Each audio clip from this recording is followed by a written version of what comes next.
Hello, I'm IBX Toycat, and this is Seed Sunday, a weekly series where I show you seeds for Minecraft, Xbox 60 and PS3 edition that are particularly notable in some way, and this week's seed is very much notable because it's an everything seed. So I set out to find a seed which had one of every major feature, so one of each type of biome in it, one of both the jungle and desert temple, both a desert and a regular village, an abandoned mineshaft below ground, a stronghold, a whole bunch of spawners, so you get, your pick from the chests, including music discs and enchanted books, seeds for, coordinates for both diamonds and emeralds, as well as surface pumpkins, and I found all of these things, and in abundance. So I found more than two of a lot of them, 2 jungle temples, 6 NPC villages, 2 sets of diamonds and emerald coordinates, and a whole bunch of other stuff. So I'd very much appreciate if you like the video before we get into this one, because it's a ridiculous seed that obviously took a lot of time to find all the extra stuff on it. If you're wondering, I did start with a seed, which you'll find in the description, and then I just found a lot of things on it, which I got from the game packs forum. So this is a whole bunch of numbers, which you'll see on screen and in the description. If you want to use the seed, there you go. If you want to get coordinates for any of the things in the video, I'm going to be slowing down at each point and showing you the coordinates with my map in the video itself. So let's go. So you spawn at this point here, marked by the glowstone, and you've got a whole bunch of cool things next to you because you start with a lot of cool things. You can probably see one of them in front of me now, and if you look behind, you can see the other cool thing. So this is the closest mushroom biome placement to a real map spawn I've seen in a while. It's just straight behind you. There's a mushroom biome here, which is really cool because if you want, you can just go chop down some trees from the forest or from the snow biome and milk some of the mushrooms, which you'll no doubt find because it's 2 mushroom islands right next to each other. And then you can just get food for the rest of the map. So if you want to explore the whole map first, or you want to go somewhere else, you can get a whole bunch of food really, really easily. So that's a really cool thing, but that's just the first in a whole series of things. So let's just quickly show you the coordinates one more time. This is the first island, and the second island, you can see it from the first one, but here are the coordinates of that. And then that actually leads on to an extreme hill, which is just kind of chilling on its own little island over there. But yeah, so if you head north of the spawn instead of south then, so the other direction, you can find the first set of above ground pumpkins. So these are really handy just to farm, to be ready, because for, Let's Plays, it's all, not even Let's Plays, but just survival worlds. It's really, really nice to have a farm for everything, so you can make pumpkin pies if you want, and you can be ready for the end. And without having to go into manned mineshaft. So that's really cool. Heading further north than that, you get our first of our 6 NPC villages. So this first one's not really useful for that much besides trading and carrots, because you'll find it doesn't have potatoes, but it does have a lot of carrots here, so you can get a bunch of food here as well, if mushroom stew is not your thing. As well as making trades, looking at the kind of weird NPC village, because it's got a few weird things about it. Like, there's just gravel above grass here for some reason, which is kind of odd in my opinion. And there's also just a big hole in the road over towards the second half of the village, because there's just a cave here. So yeah, that's kind of odd, but this is the first village. It's not the most impressive. There are a lot better villages, but it's a nice, starting village to start you on your journey. So heading south of that some more, close to the spawn, again, very, very close to the spawn, you'll find your first set of spawners. This is actually 2 spawners very close to each other, because there's a spider spawner just down this little drop here, which will also come with a bucket, some gunpowder, some wheat, and of course cat, which is the best music disc, as well as protection 1, which isn't a great enchantment, but it's a useful enchantment, especially early game. And then you can also head, if you get rid of a few pieces of gravel, you can jump up here and you can find a second spawner very, very close to the first one, within distance that you can make a dual spawner from it. There's not too much great in this chest, just some bread, but it's still really, really cool that you get 2 spider spawners this close to each other right off the bat from spawn. So yeah, very, very useful for late game if you want to make a string farm or even an XP farm, because 2 spider spawners is going to get you a lot of XP in a relatively short amount of time. So next up, we have the stronghold from the map. Again, very close to the spawn. It's at these coordinates, and if you just dig down from here, you'll find the end portal. So pretty much a regular end portal, also a silverfish spawner of course, but very much regular end portal. You need 10 ender pearls, or life enders I should say, to actually activate it, which is about average for a seed, but it's always nice that a seed has a functional end portal, because you're going to be spending a lot of time here, so it's nice that it's actually going to be working. So that's the 4 closest things to spawn. You have to go a little bit further afield for the rest, but it's very, very much worth it. So heading over this way, you have to go across some hills. There's the first lava pit for the seeds, so if you want some easy lava and you don't want to go digging for it, very, very nice source of a lot of lava here. You can also just pour water on it and get a lot of obsidian early game, because Of course, obsidian's pretty valuable. A whole bunch of cool things you can do with it. So, especially since you have the buckets from the place over there already. So next up we have the... sorry, actually, we go further down this way, and we get the second NPC village, which is next to a lake, which is also where you can get your first sugarcane. So, you know, handy that is. This is another small NPC village, but, you know, it's definitely worth visiting because sometimes they'll have trades that will interest you. For instance, getting, you know, an emerald for 25 paper, especially since you can get paper so very easily from the sugarcane here.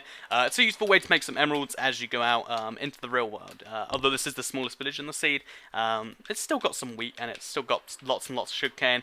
I bet you could get some emeralds just from the sugarcane you can find from this desert biome alone.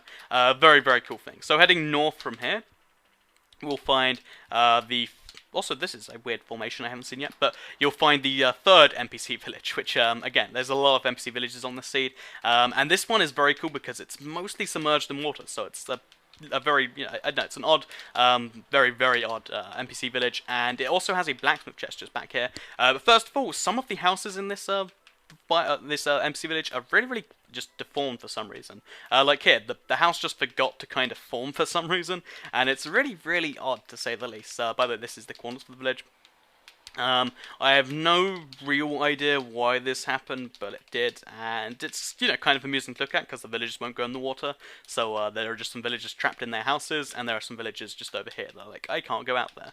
Also, poor Mr. Blacksmith can't leave his stuff. So, also, by the way, good way to get a diamond axe. But so what you'll find in this first blacksmith chest, I'm going to turn on the night vision potion, is a diamond iron pickaxe, which you're going to find super useful for what we're going to do next, as well as iron boots and iron leggings and an iron ingot, which can of course be used to make a shovel. So with your iron shovel and your iron pickaxe, you can go into a cave, which is just next to this. I decided to quickly sleep because it was getting nighttime, and I like to show you everything at the day. But yeah, let's go into the cave, which is next to this very deformed house, which is just missing some walls.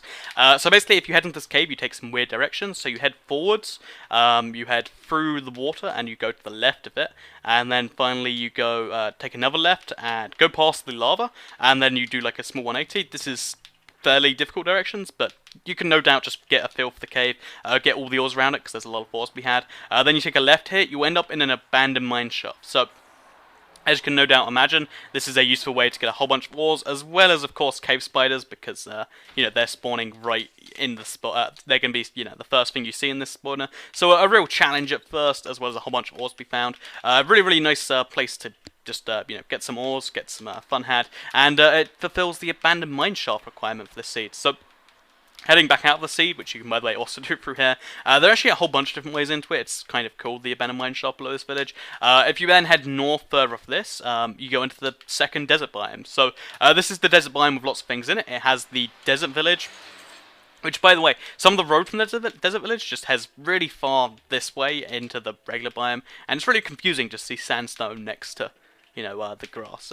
Kind of odd. But yeah, so this is the first desert village, which has a lot of wheat with it.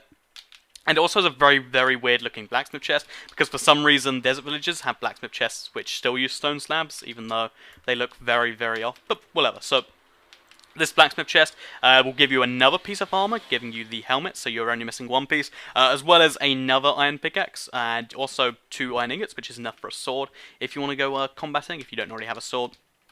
That's going to be incredibly useful, and that's really what all this village offers, besides, you know, food, trades, and a blacksmith chest, which is honestly all you want from a village, but it's just a nice village, which is pretty cool to say, I guess. Also, these 2 houses face each other, which is, I don't know, maybe you make a big house out of them. A lot of food to be found here, a lot of just fun times as far as the desert village goes, but, you know, that's all. So next up, we have just the north of the village. We have 2 very cool things in the desert biome. First of all, there is the desert temple, so this is a really cool chance to, you know, have a chance getting some diamonds. Let's see what I got this time. I've got some iron, I've got some gold, I've got some diamonds, and yeah, that's all you really need. But yeah, really, really cool, high chance getting some diamonds from this. And even if you don't get diamonds, it's still going to be a nice time, just whatever you get, iron and gold ingots. So yeah. Desert village just the north of the desert temple just the north of the desert village, and also just the right of that you find another spawner, which is actually a zombie spawner. So in this chest you find a saddle. That's all you can really take from it, but mainly you get a zombie spawner, which is a really easy way to make an XP farm, and it's very close to this NPC village, so you can link the two up if you want. That could be creating a recipe for disaster, or a recipe for zombie villages, which I don't know where you'd want unless you were trying to move the villagers somewhere, but you know, it's something worth thinking about. So, this is the desert biome for the world, a very nice desert biome, by the way. But if you head then further to the northeast of this, you get the extreme hill biome, or another extreme hill biome, and this is very cool for a whole bunch of reasons. First of all, it's just one of these crazy ones, which goes all over the place for no reason, and second of all, this is where all the coordinates for emeralds and for diamonds are. So here's the first set of diamonds coordinates, where you can find 7 separate diamonds if you just dig down from here. So 7 separate diamonds at these coordinates, 1, 2, 3, 4, and then 5, 6, 7. 7 diamonds, very nice. Also some lava, which is always nice if you just go this way a little bit. A lot of lava, so if you like dying, just jump in the lava, and I'm sure the lava will take care of it. And on the way down, you get a few other ores. It's pretty nice. But let's show you the rest of the ores now, because they're all in one cave, which means if you're too lazy to go down lots of separate times for diamonds and emeralds, this cave will probably be for you. So if you dig down from these coordinates, first of all you end up on the other side of some diamonds. So you're very close to lava if you dig down from here, so be very careful. But basically all you have to do is you just place some blocks like so. Jump over to here. I'm going to fly just simulate it. And then just go past all of the water, and then you'll end up on the rest of a very big cave. This cave has lots of gold ore, by the way, just in case that's what you're looking for. As you can see, gold, iron, and some more gold. Just 3 sets of gold ore already. There's a lot of it. But yeah, so once you're out of this little bit of the cave with the water, simply head right here. Might require a lot of blocks to do, and you'll find a emerald ore just chilling in the wall there at these coordinates. So over here, which is very nice, because emerald ore is super rare, and if you have a silk touch pickaxe, you can take it with you and be like, yeah, I found one of these. And then in the same cave, despite just an incredibly rare occurrence, there is a second piece of emerald ore just here. It's obviously not got a big skylight to it. That's just me for the seed. But yeah, very impressive. I mean, oh, was that another emerald ore just here that I didn't see on the way up before? So 4 emerald ore in the same cave apparently. I have no idea what the odds of that happening are. It's the rarest ore in the game. And yeah, that's incredibly rare. So we're going to go further up than that, and we're going to try and find ourselves the rest of the seed. Or we're not going to try and find, because I already know what it is, but we're going to show you the rest of the seeds. So this is the swamp biome, which you have to head through to get to the 5th NPC village, which is just over here. So again, a very lame NPC village, but it's always nice to have a good few trades, because it has a librarian and 2 regular dudes. You can buy your bookshelves, which you totally can't get from this village anywhere.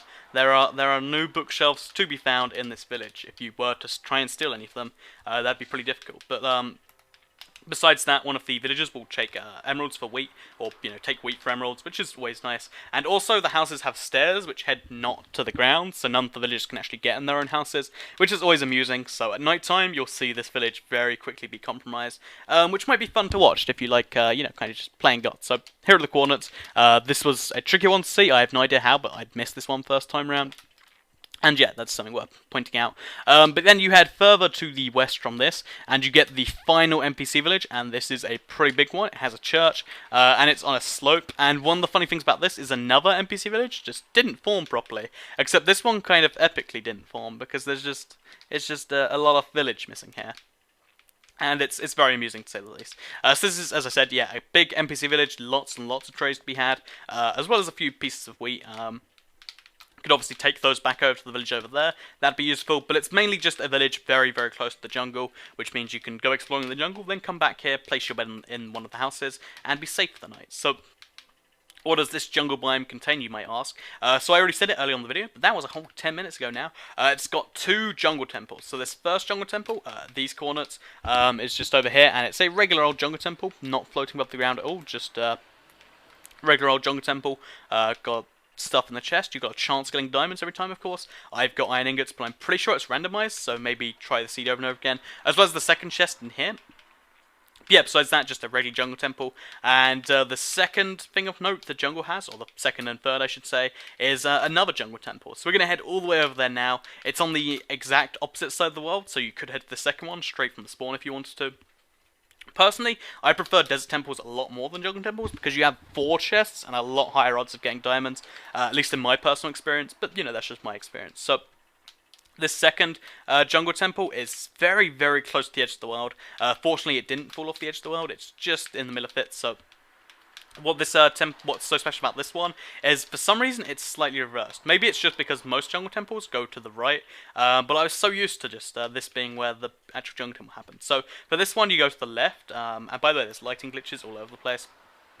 But you head to the left for this one. Again, another chance getting some diamonds if you are doing the seed the same way I'm showing it. And this time I just got some iron, but I'm sure you've got enough chance getting some diamonds, which is useful because with the coordinates I provided you and the diamonds from the chest, you probably won't ever have to find your own diamonds on the seed. So the final thing I'm going to show you now, I've shown a lot in this video, it's a very long video, is going to be a jungle ravine, which is a thing you might be like, I didn't know I wanted one of those, but if you look inside this thing, it's very, very impressive. It's pretty cool, and it's just, you know, really nice jungle ravine, if you will. So if you've ever wanted to see what a ravine full of vines looks like, this is the one for you.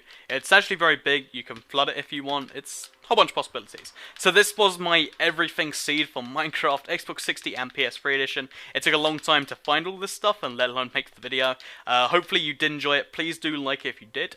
You can consider subscribing to see more Seed Sundays. I've got a whole bunch of them on my channel if you just want to see them without making a big commitment to subscribe.